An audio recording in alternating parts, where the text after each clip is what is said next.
ओम नमो दिव्य महादिव्य शिवाय सत्य नमो नमो प्रकृत्य भद्राय नेता प्रणता स्वताम सज्जनों, आप देख रहे हैं हमारे अनंत पत्र न्यूज चैनल पर श्री मत्स्य महापुराण की कथा।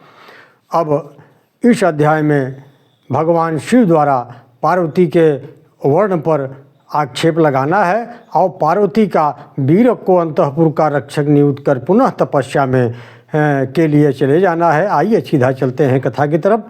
शर्व उवाच, शिव जी ने कहा, शरीरे मम तन्वहि सिते भाष्य सिद्धति भुजंगी वासिता शुद्धा संश्लिष्टा चंदने तरो चंद्रातपेन संस्पृक्त्या रुचिरांबरया तथा रजनीवासने पक्ष दृष्ट दोषे ददासि में इत्युक्ता गिरिजा तेन मुक्त कंठा पिनाकिनी उवाच कोपरक्ताक्षी भृगटी कुटिलानना।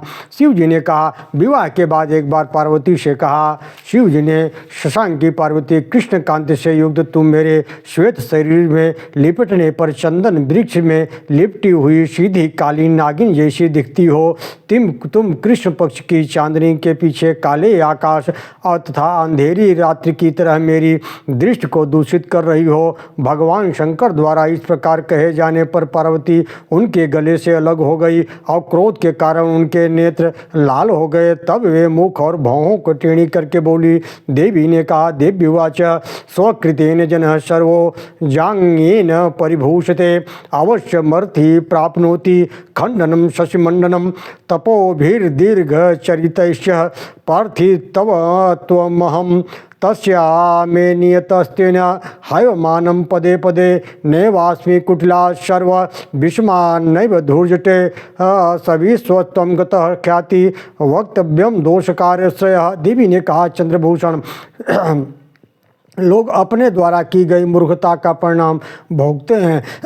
स्वार्थी मनुष्य जनमानस में अपमानित होता है। दीर्घकालिक तपस्या द्वारा मैंने जिस मनोरथ की प्रार्थना की थी उसी के परिणाम स्वरूप मुझे यह पग पग पर तिरस्कार प्राप्त हो रहा है। हे जटाधारी शंकर, आपके कथनानुसार न तो मैं कुटिल हूँ न मैं विषयी हूँ, अपितु आप स्वयं स्पष्ट रूप से विषयुक्त अर्थात विषयी दोषों के समूह अथवा चंद्रमा के आश्रय रूप से प्रसिद्ध हैं। मैं अपने दोषों द्वारा मुझ पर आक्षेप करते हुए आप मेरे सिर में पीड़ा उत्पन्न कर रहे हैं। आप मुझे जो कृष्णा नाम से संबोधित किया है सो आप भी तो महाकाल नाम से विख्यात हैं। अतः मैं जीवन का मोह त्याग कर तपस्या करने के लिए पर्वत पर जाऊंगी, क्योंकि आप जैसे धूर्त से अपमानित होकर जीवित रहने से मैं अपने को अपना कोई प्रयोजन नहीं समझ रहा हूँ। तब पार्वती के इस प्रकार क्रोध के कारण तीखे अक्षरों से युक्त वचनों को सुनकर भगवान शंकर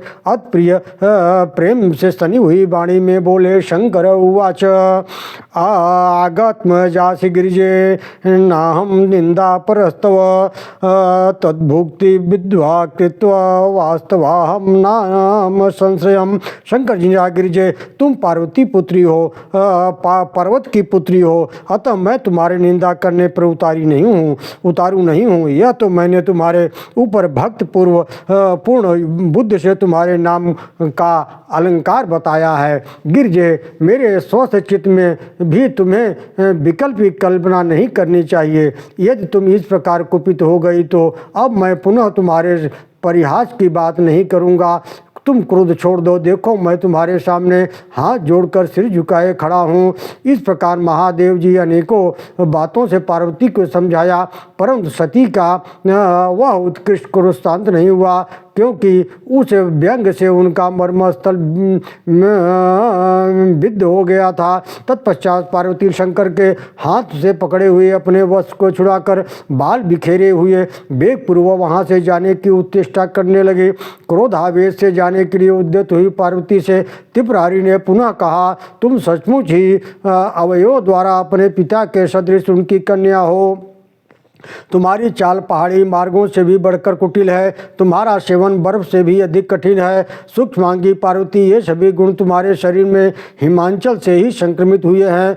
शिव द्वारा इस प्रकार कहे जाने पर पार्वती मस्तक क्रोध से कांपने लगा और होठ फड़फड़ाने लगे। तब वे पुनः शंकर जी से बोली, उमा ने कहा, माँ सर्वान् दोष दानेन निंदान्यान गुणिनो जननान तवापि दुष्संपर्का संक्रांतम सर्वमेव ही। भगवान, आप अन्यान्य सभी गुणीजनों के में दोष लगाकर उनकी निंदा मत करें, क्योंकि आप में भी तो सभी गुण दुष्टों के संसर्ग से ही प्रविष्ट हुए हैं। आप में सर्पों के संपर्क से अधिक टेढ़ापन है, भस्म से प्रेमहीनता है, चंद्रमा से हृदयता की कालिमा है और वृक्ष से दुर्बलता भर गई है। आप श्मशान में निवास करने के कारण निर्भीक हो गए हैं, नग्न रहने के कारण आप में लज्जा नहीं रह गई है, कपाली होने के कारण आप निर्मम हो गए हैं, आपकी दया तो चिरकाल से नष्ट हो गई है। ऐसा कहकर पार्वती उस भवन से बाहर निकली। उनको इस प्रकार जाती हुई देखकर देवेशगण प्रथम किलकारी मारकर रोते हुए उनके पीछे दौड़े और कहने लगे, माँ, हम लोगों को छोड़कर आप कहाँ जा रही हो? तत्पश्चात वीरक देवी के दोनों चरणों को पकड़ वह गदगद वाणी में बोला, माँ, आप क्रुद्ध होकर कहाँ जा रही हो? तपोनिष्ठे, इस प्रकार स्नेह छोड़कर जाती हुई आपके पीछे मैं भी चलूँगा, अन्यथा आपके त्याग देने से मैं पर्वत शिखर से कूदकर अपने प्राण दे दूंगा। तदनंतर माता पार्वती अपने दाहिने हाथ से वीरक के मुख को ऊपर उठाकर बोली, बेटा, शोक मत करो, तुम्हारा पर्वत शिखर से कूदना मेरे साथ चलना उचित नहीं है। पुत्र, मैं जिस कार्य से जा रहा हूँ वह तुम्हें बतला रही हूँ, सुनो। मेरे अनिध्य होने पर शंकर जी ने मुझे कृष्णा कहकर मेरी निंदा की है, इसलिए अब मैं तपस्या करूँगी जिससे गौर वर्ण की मैं गोरी हो जाऊँगी, प्राप्त कर लूँगी। मेरे चले जाने के बाद ये महादेव स्त्री लंपट न हो जाए, इसके लिए तुम्हें सभी छिद्रों पर दृष्टि रखते हुए नित्य द्वार की रक्षा करनी चाहिए, जिससे यहाँ कोई स्त्री शंकर जी के निकट प्रवेश न करने पावे। बेटा, यहाँ किसी पराई स्त्री को देखकर मुझे तुरंत सूचित करना, फिर उसके बाद जैसा उचित होगा मैं शीघ्र ही उपाय कर लूँगी। इस पर वीरक ने देवी से कहा, माँ, ऐसा ही होगा। इस प्रकार माता की आज्ञा रूपी अमृत के आह्लाद से अप्लावित हो अंगों वाला वीरक शोक रहित हो माता के चरणों में प्रणाम कर अंतःपुर की रखवाली करने के लिए चला गया। ओम नमो भगवते वासुदेवाय। सज्जनों, इस तरह से यह अध्याय यही समाप्त होता है। मैं पुनः बाबा भूत भावन भगवान भोलेनाथ और माँ पार्वती के दूसरे अध्याय की कथा लेकर आप लोगों के बीच प्रस्तुत हो रहा हूँ।